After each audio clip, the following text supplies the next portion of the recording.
Merhaba arkadaşlar tekrardan. Ben Esra Rasul. Bugün 3. bölümün 7. dersine yetiştik. 3. bölümün son dersindeyiz. Konu başlığımız doğrusal denklem sistemleri. Doğrusal denklem sistemleri nedir? Tekrardan koordinat sistemi üzerindeki denklemlerdir kastımız. Her bir sistemdeki bu yazmıyoruz. Her bir doğru sistemindeki herhangi bir doğru başka bir doğru da vardır, yani illaki birkaç doğru vardır bu sistem üzerinde mesela. Bu doğrular birbirlerini hangi noktada kesmişler? Mesela bu noktada kesmişler. Bu nokta hangi nokta? O noktayı bizden istiyor. İki doğru denklemi birbirlerini kesmişlerse hangi noktada kesmişlerdir? Tamam mı? Konu başlığımız bu. Kesişme noktası diyelim daha iyi. Kesişme noktalarını görevimiz bulmak. Mesela burada bakın 1, 1, 2 diyelim. Kaçta kesmiş? X'imiz 1, Y'miz 2.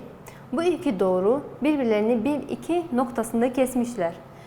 Her bir doğrunun biliyorsunuz kendilerine ait bir denklemleri vardır. Burada bizi denklemlerle veriyor. Diyor ki mesela bu denklem bir doğruyu işaret ediyor. Bu denklem de başka bir doğruyu işaret ediyor.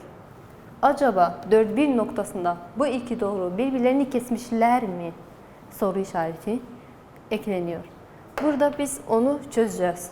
Nasıl bileceğiz kesişip kesişmediklerini bu noktada? Ne yapıyoruz? Birinci denklemi alın. X artı 2y eşittir 6. Yerine bu noktayı koyun. Bu x, bu y biliyorsunuz.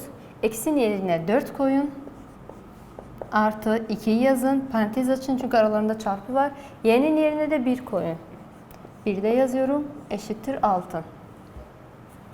Çözün bunları. Biliyorsunuz ki işlem sıralamasına göre ilk önce çarpı olur veya bölü, sonra artı veya eksi. 4'ü yazıyorum. Artı 2 çarpı 1 2 eşittir 6 yapıyor. 4 artı 2 6 eşittir. 6'mız da vardı zaten. 6 eşittir 6 doğru mu? Doğru. Bu çözüldü. Bakalım bu da aynı işlem olur mu? X eksi y eşittir 3. X kaç? 4. Eksi y kaç? 1. Eşittir 3. 4 eksi 1 3. Bu da doğru çıktı. Madem ikisi de eşit sayılar çıktılar, o zaman diyeceksin ki bu iki denklemin doğruları 4, 1 noktasında kesişmişler. Eğer iki denklemde eşit sayılar çıkarsa bunda doğru çözülmüştür demektir. Doğru çözüm noktaları var demektir. Ama bu soruda mesela aynı şekilde bir nokta vermiş. Diyor ki bu iki doğru birbirlerini bu noktada kesmişler mi? Onu bir çözelim biz. Diyeceğiz 2x artı 5y eşittir 8. Bu x, bu y. İlk önce x gelir sonra y. Tamam mı? X'in yerine eksi 1 koyuyorum. 2'yi yazıyorum ama parantez açıyorum aralarında çarpı olduğu için. Eksi 1 parantez içinde artı 5. Y de aralarında çarpı olduğu için parantez açtım. Y kaç? 2. 2'yi de y'nin yerine yazıyorum. Eşittir 8 de kendisi gibi yazıyorum. Bu 8'e hiç dokunmuyorum, tamam mı? Sona kadar bu böyle devam edecek. Buraya gelelim tekrardan. 2 çarpı eksi 1 eksi 2 artı 5 çarpı 2 10. Bu kendisi gibi yazıyorum. Eksi 2 ile 10. Eksi ile artı çıkarılır ama büyük sayının işaretini alır. Onun işaretini, ondan da 2 çıksın 8. Eşittir 8. Doğru mu? Bu da doğru. Ama bakalım bu da doğru çıkar mı? 3x eksi 2y eşittir 5. 3 yazıyorum. Eksi de eksi 1 pardon. Eksi 2 parantez içinde y'miz kaç? 2. Eşittir 5. 3 çarpı eksi 1 eksi 3. Eksi yazıyorum. 2 çarpı 2 de 4 oluyor. Eşittir 5. Eksi ile eksi toplanır ama eksi işaretini alır. 3 artı 4 7 eşittir. Peki bu eşittir 5. Eksi 7 eşit mi 5'e? Hayır. Madem bu yanlış çıktı, o zaman diyeceğiz ki bu iki doğru eksi 1, 2 noktasında kesişmemişler. Tamam mı? Eksi 1 noktasında kesişmemişler. Tamam, bu şekilde çözersiniz. Konumuz çok kolay. Onun için kendinizden hiç bozmayın. Kolayca çözülür. Bu eğer iki denklem verip çözüm noktasında vermişse. Şimdi bu sefer gelir. Sadece sana iki denklem vermişse bunların kesişim noktası nedir diye sorarsa. Nedir diye sorduğunda sen bu kesişim noktasını kendin bulman lazım. Bulmak için iki yöntemimiz var. Bir grafiksel yöntemi, bir de yerine koyma yöntemi. Grafiksel yöntem biraz uzun sürüyor. Sınavda da sizin sınavlar seçmeli oluyor. Onun için sınavda kalkıp resim yapamazsınız. Ne yapacaksınız? İkinci yöntem daha kolay. İkinci yöntemle çözün.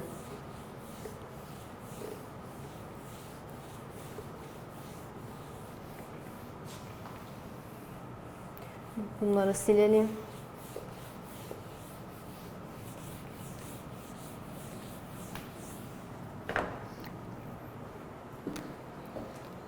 Ne diyor?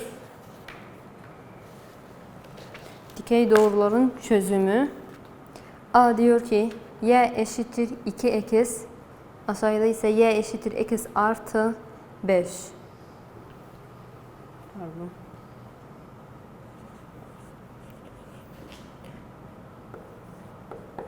Y eşittir 2x. Y eşittir x artı 5. Bu iki tane şeyim var. B'yi de yazayım ben buraya.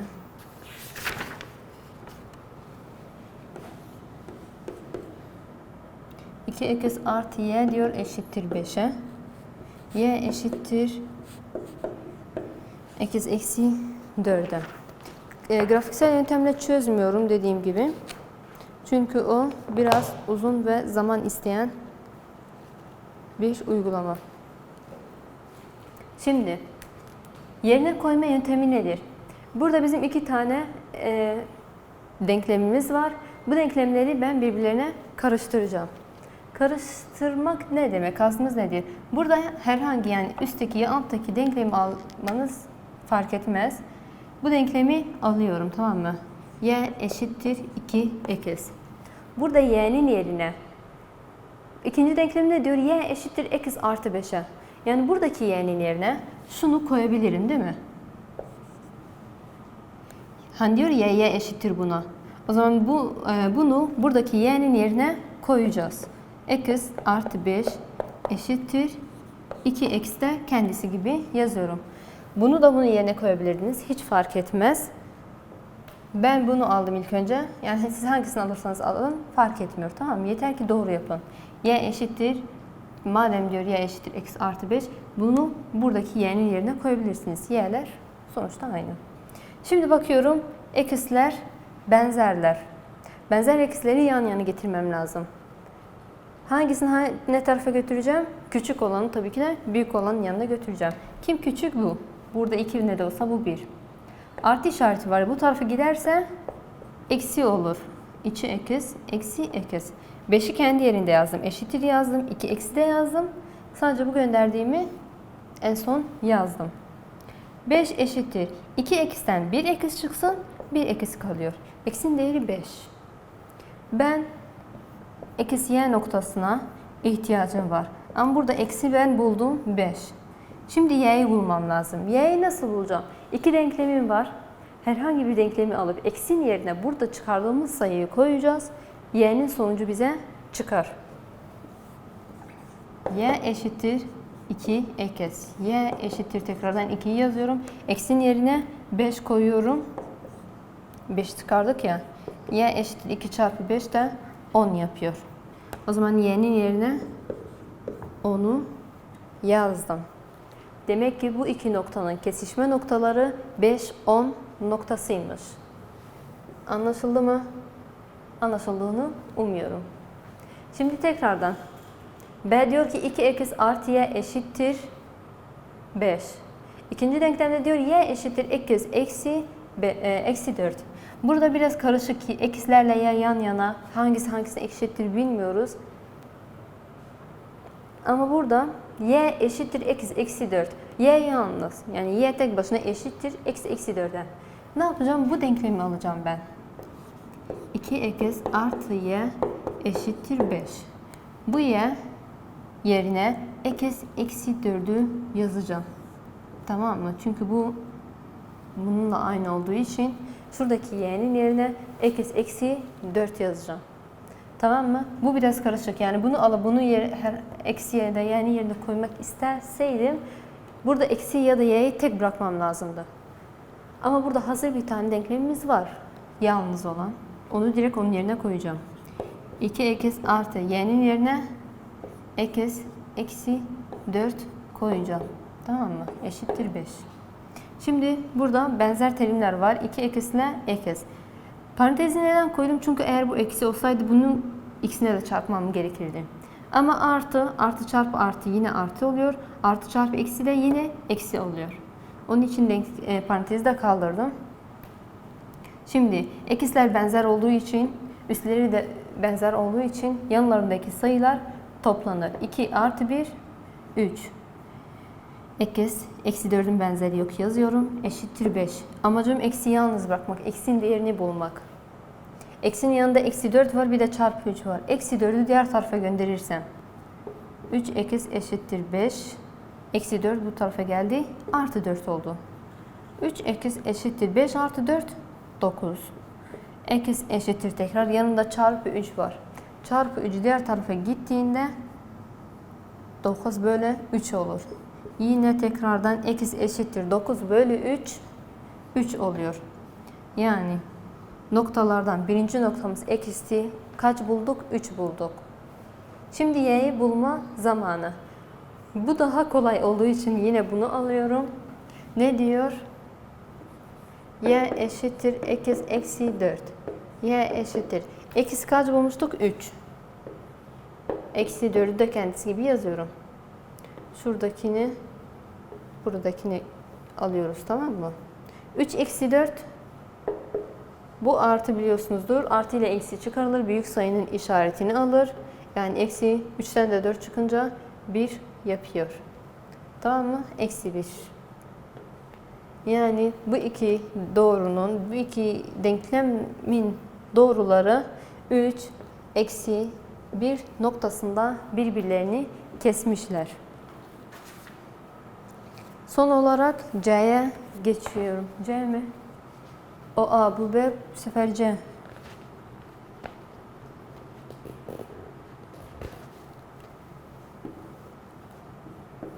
C ne diyor?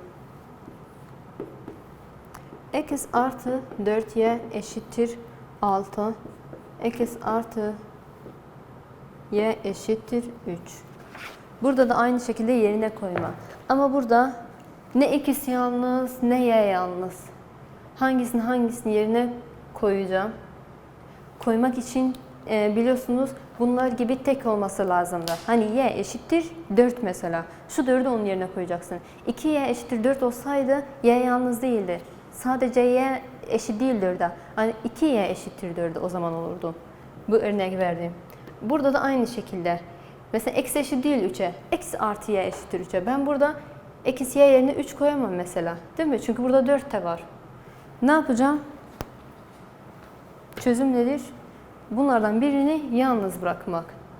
Burada 4 de var. Ona dokunmayacağım. Burada direkt y ya da eksi diğer tarafa göndereceğim. Birini yalnız bırakacağım. Eksi gönderirseniz ya da y'yi yalnız bıraksanız hiç fark etmez. Tamam mı? Sonuçtan hiçbir şey değişmez. Eksi bu sefer yalnız bırakırım. Y'yi diğer tarafa gönderiyorum. Tamam mı? X eşittir 3 artı y bu tarafa gelirse eksi y olur. Tamam.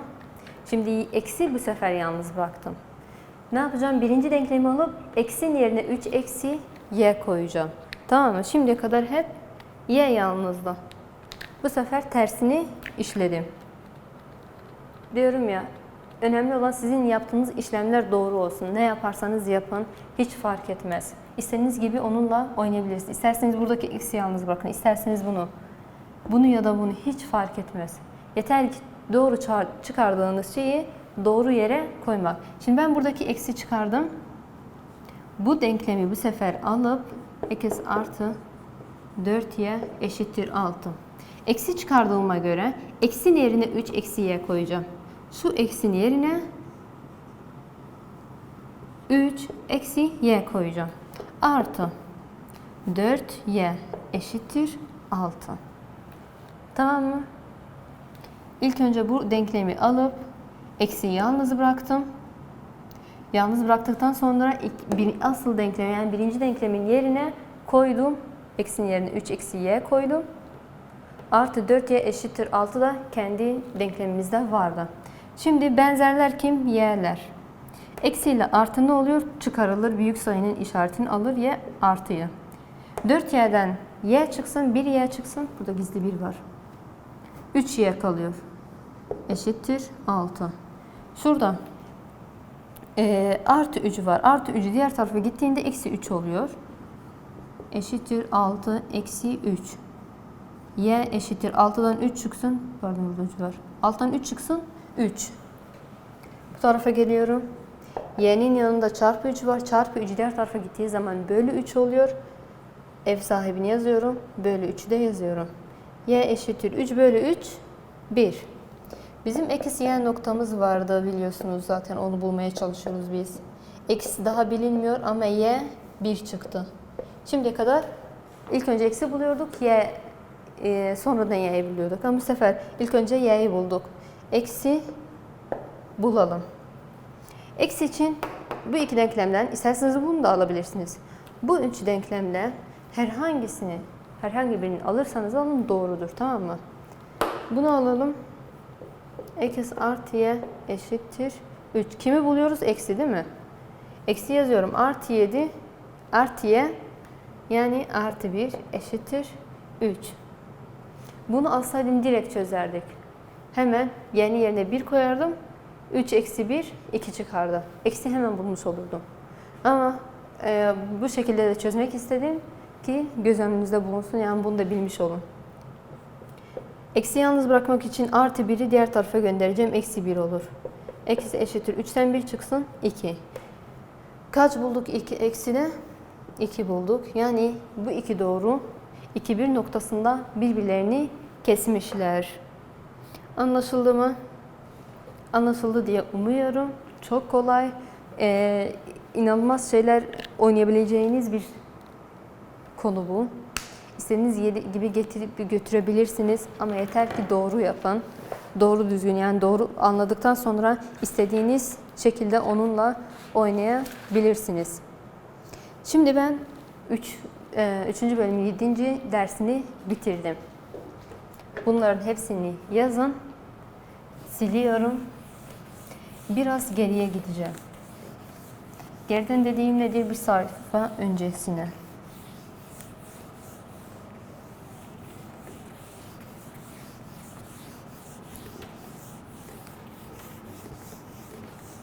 Üç 6 ile 3 6. dersle 3 7. ders arasında bir tane kural var. O kuralı size yazacağım. Sayfayı burayı da ama kirletmişiz.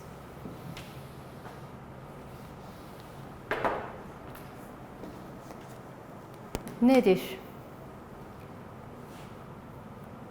3, 6 buçuk diyelim biz bu derse. Neden? Çünkü sayfa 119'u açın.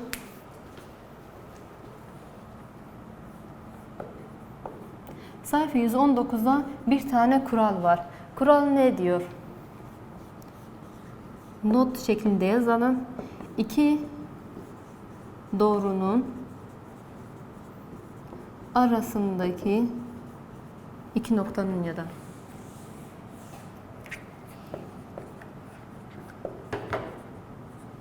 arasındaki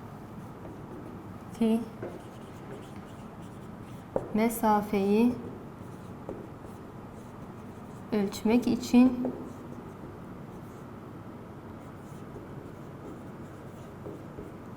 mesafe aynı zamanda uzunluk da oluyor biliyorsunuz. Pisagor kuralını kullanırız. Pisagor kuralı nedir? Mesela sizin A noktanız var, -1, Y1. Bir de B noktanız var, -2, Y2. Şu iki nokta arasındaki, şu iki noktada koordinat sistemi üzerinde mesela böyle gözüküyor, tamam mı? Bu A noktası, bu da B noktası. Şu ikisinin arasındaki mesafeyi ölçmek için Pisagor kuralını kullanacağız. Ne diyoruz? A, B doğrusu. Hani bu bir doğru ya. AB doğrusu eşittir. Kocaman bir kök yapıyorsunuz. Neydi? -2 artı -1 pardon eksi karesi artı y2 eksi y1'in karesi. Tamam mı? Böyle bir kuralımız var. AB doğrusu herhangi bir nokta olabilir. İkisinin arasındaki mesafe eşittir. -2 eksi -1 karesi artı y2 eksi y1'in karesini. Hepsi de kök altında. Tamam mı? Bu kural. Bu kurala göre bir tane soru çözeceğim. Sayfa 119'da bir tane soru vermiştir diye umuyorum. Evet, vermiş. Kocaman sayılara ne gerek var? Ben size küçük bir tane örnek vereyim. Mesela A noktası kaç olsun? 3 ile 4 olsun. B noktası da 2 ile 5 olsun. 5 de çok aslında ama neyse. İki doğrunun arasındaki uzunluk nedir?